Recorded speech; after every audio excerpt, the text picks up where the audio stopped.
Hello guys, welcome to the class. आज की class में हम जानेंगे इन्फिनेटिव का प्रयोग।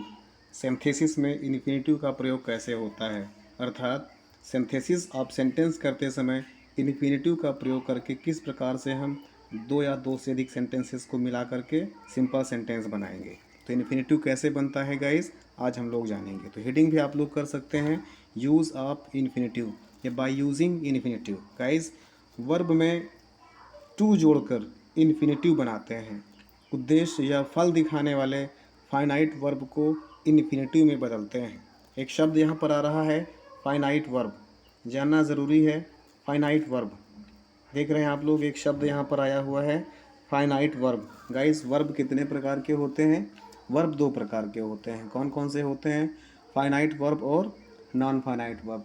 और फाइनाइट वर्ब क्या होता है? फाइनाइट वर्ब वे वर्ब होते हैं जिनको हम सब्जेक्ट के पर्सन या उसके नंबर या टेंस के आधार पर बदल देते हैं, जबकि नॉन फाइनाइट वर्ब वे वर्ब होते हैं जो सब्जेक्ट या टेंस से प्रभावित नहीं होते हैं। तो यहाँ पर हम लोग फाइनाइट और नॉन फाइनाइट वर्ब नहीं पढ़ रहे हैं, लेकिन एक शब्द आ गया तो जानना ज़रूरी है। हम लोग पढ़ रहे हैं यहाँ पर इन्फिनेटिव। तो गाइस, इन्फिनेटिव क्या होता है? वर्ब में टू जोड़ करके इन्फिनेटिव बनता है। तो और इसके बारे में जान लेते हैं डिटेल में। अब आप एक एक शब्द बनता है, एक क्वेश्चन बनता है कि फाइनाइट वर्ब इन्फिनेटिव कितने प्रकार के होते हैं। तो गाइस, इन्फिनेटिव दो प्रकार के होते हैं। एक होता है सिंपल इन्फिनेटिव और दूसरा होता है सिंपल इन्फिनेटिव और दूसरा है जिरेंडियल इन्फिनेटिव। सिंपल इन्फिनेटिव क्या होता है, जिरेंडियल इन्फिनेटिव क्या होता है, ये भी हमारे माइंड में प्रश्न बन रहा होगा। तो जान लेते हैं सिंपल इन्फिनेटिव क्या होता है। निम्नलिखित प्रकार से नाउन के रूप में कार्य करते हैं और हिंदी में इसका अर्थ ना लगा होता है। मैं आपको नीचे दे दिया हूँ किस प्रकार से हम सिंपल इन्फिनेटिव बनाते हैं। ये पांच प्रकार से बन सकते हैं: subject to the verb, object to the verb, complement to the verb और गवर्न्ड बाय प्रीपोजिशन और ऑब्जेक्ट कॉम्प्लीमेंट। इस प्रकार से हम इसको बना सकते हैं। तो इसको समझ लेते हैं एग्जाम्पल के द्वारा। सब्जेक्ट टू अ वर्ब अर्थात वर्ब के सब्जेक्ट के रूप में, जैसे टू टॉक इज़ यूज़फुल या टू वॉक इज़ यूज़फुल। यहाँ पर टू वॉक किसका काम कर रहा है? सब्जेक्ट का काम कर रहा है, अर्थात सब्जेक्ट टू अ वर्ब। इसका मतलब क्या हुआ?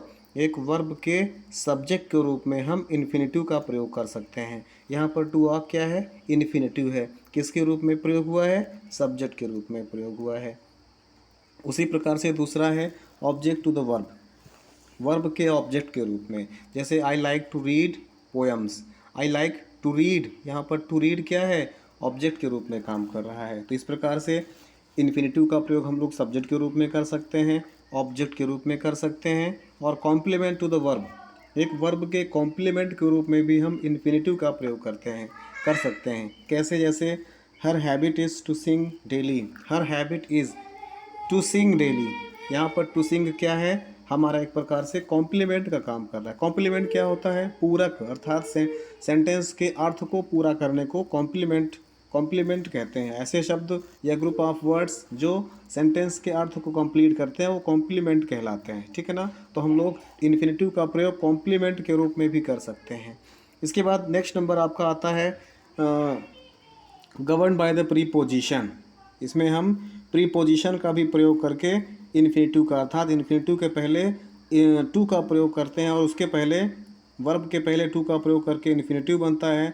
और इन्फिनेटिव से पहले हम लोग प्रीपोजिशन का भी प्रयोग करके बनाते हैं। जैसे I had no choice but to obey. मेरे पास आपकी ओबे करने के अलावा और कोई चॉइस नहीं है, मैं फोर्स हूँ। जैसे कहते हैं ना, there is nothing but water on the road. वो तो दूसरी चीज़ हो गई, लेकिन यहाँ पर भी बट का प्रयोग। बट क्या है? हमारा प्रीपोजिशन है। प्रीपोजिशन क्या होता है? ये पार्ट्स ऑफ स्पीच का वर्ड है प्रीपोजिशन। प्रीपोजिशन क्या होता है? पोजीशन, अर्थात नाउन या अदर वर्ड की स्थिति को बताता है, पोजीशन को बताता है, ठीक है ना। चलिए, उसी प्रकार से नेक्स्ट आपका है ये ऑब्जेक्ट कॉम्प्लीमेंट के रूप में भी हम लोग इन्फिनेटिव का प्रयोग करते हैं। जैसे आई सा हिम गो, आई सा हिम गो। अब देखो एक बात, एक और प्रश्न बनेगा आपका, आई सा हिम टू गो भी तो हो सकता है। आई सा हिम गो, मैंने उसे जाते हुए देखा, या आई सा हिम टू गो। यहाँ पर देखिए मैंने लिख भी दिया है, इस वाक्य में गो टू गो का प्रयोग सिंपल इन्फिनिटिव की तरह है। यह वाक्य की क्रिया सा का ऑब्जेक्टिव कॉम्प्लीमेंट है। हाँ, जैसे आई सा हिम गो, आई सा हिम गो, ठीक है ना। इस प्रकार से आप इसको बना सकते हैं। अब दूसरा क्या बनता है हमारा, दूसरा नंबर क्या है, जीरेंडियल इन्फिनिटिव। जानते हैं जीरेंडियल इन्फिनिटिव क्या होता है, जीरेंडियल इन्फिनिटिव क्या होता है, ये भी माइंड में एक प्रश्न उठेगा ना। चलो जानते हैं जीरेंडियल इन्फिनिटिव क्या होते हैं।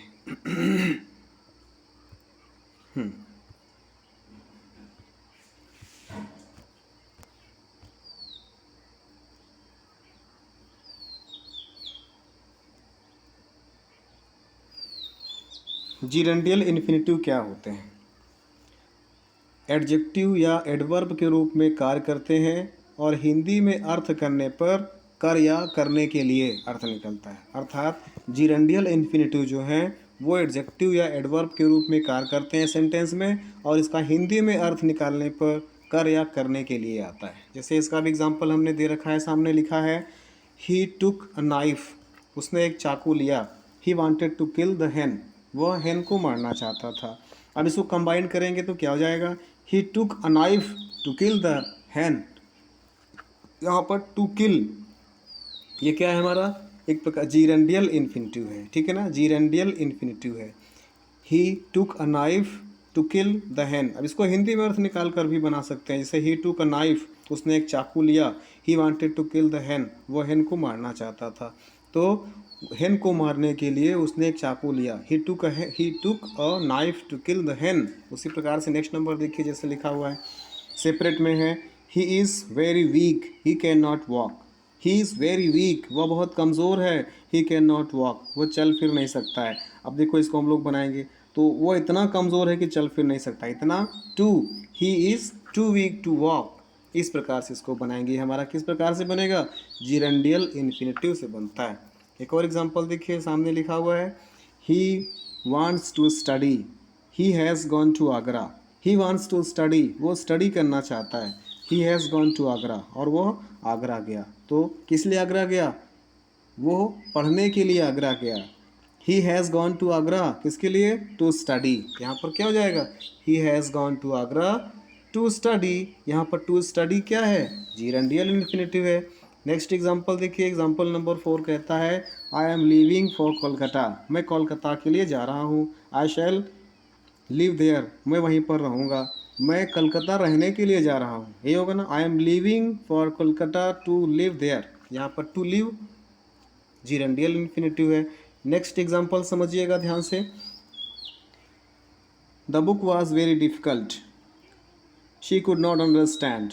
The book was very difficult, book बहुत डिफ़िकल्ट थी और शी कुड नॉट अंडरस्टैंड, वह उसको अंडरस्टैंड नहीं कर सकी। अब देखो कैसे बनाएंगे, बुक इतनी डिफ़िकल्ट थी कि वो समझ ना सकी, यही होगा ना। बुक उसको समझने में या समझने के लिए, करने के लिए है ना, करने के लिए या समझने के लिए बहुत कठिन थी। The book was too difficult for her to understand, या फिर the book was too difficult to understand for her. आप चाहो तो फॉर हर बीच में रख सकते हैं, या आप चाहें तो फॉर हर को बाद में भी कर सकते हैं। तो जाएगा the book was too difficult for her to understand. इस प्रकार से हम जीरेंडियल इन्फिनिटिव का प्रयोग करके बना सकते हैं। तो हम लोगों ने जाना अभी कि कैसे हम इन्फिनिटिव का प्रयोग करके दो या दो से अधिक सिंपल सेंटेंसेस को आपस में जोड़ते हैं, जिसके तहत हम लोगों ने जाना इन्फिनिटिव को, सिंपल इन्फिनिटिव को भी हम लोगों ने जान लिया और जीरेंडियल इन्फिनिटिव को भी जान लिया। कुछ और एग्जांपल्स की बात करते हैं जो कि अक्सर एग्ज़ाम में पूछे जाते हैं। जैसे इनको देखिएगा, और एग्जांपल लिखे हैं, ये एग्जांपल लिखा हुआ है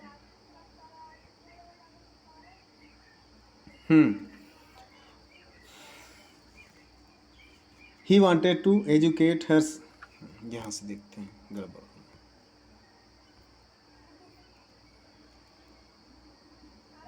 समझिएगा।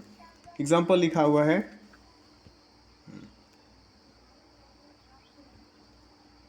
प्रॉब्लम कर रहा है। जैसे एग्जाम्पल सामने लिखा हुआ है Rohit ran fast.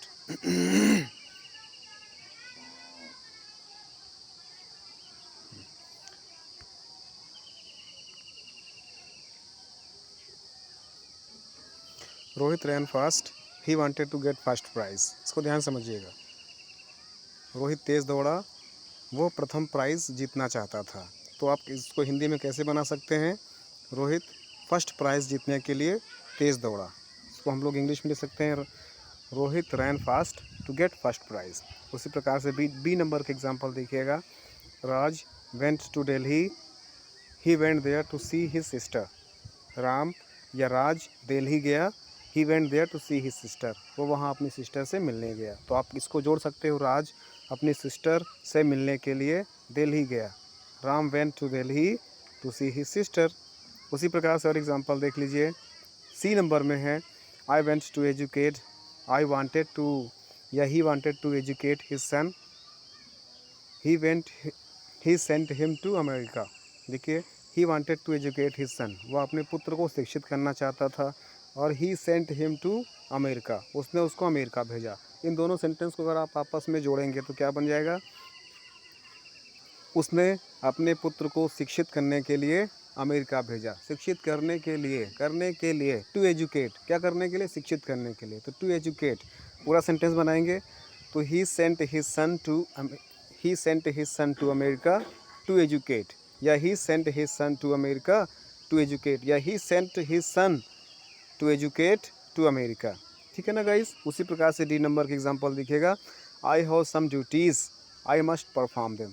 I have some duties, मेरे पास कुछ ड्यूटीज़ हैं, I have to perform them, मुझे उन्हें परफॉर्म करना है। तो इसको जोड़ेंगे, मुझे परफॉर्म करने के लिए कुछ ड्यूटीज़ हैं, I have some duties to perform.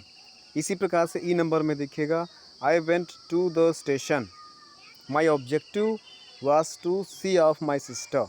I went to the station, मैं स्टेशन गया, और my objective was to see off my sister, मैं स्टेशन गया और मेरा ऑब्जेक्टिव क्या था? To see off my sister, मेरी सिस्टर को वहाँ छोड़ना। चलो, मिलना, तो सी ऑफ मीन्स एक प्रकार से मिलना भी होता है, सी ऑफ मिलना या वहाँ पर छोड़ना। अब इसको कैसे बनाएंगे? मैं अपनी सिस्टर को सी ऑफ करने के लिए स्टेशन गया, I went to the station to see off my sister. इस प्रकार से हम लोगों ने अभी तक पढ़ा कि किस प्रकार से इन्फिनेटिव के द्वारा हम लोग सिंपल सेंटेंसेस को बनाते हैं। अर्थात सिंपल सेंटेंस में क्या होता है? सिंथेसिस क्या होता है? दो या दो से अधिक सिंपल सेंटेंस को आपस में मिला करके एक सिंपल सेंटेंस बनाना, कॉम्प्लेक्स सेंटेंस बनाना या कंपाउंड सेंटेंस बनाना। तो भी हम लोग क्या पढ़ रहे हैं? सिंपल सेंटेंस बनाना। तो इन्फिनेटिव के माध्यम से हमने सीखा कि कैसे सिंथेसिस ऑफ सेंटेंसेस हम लोग सिंपल सेंटेंस बनाते हैं with the use of infinitive. Thanks for watching the video. जय हिंद।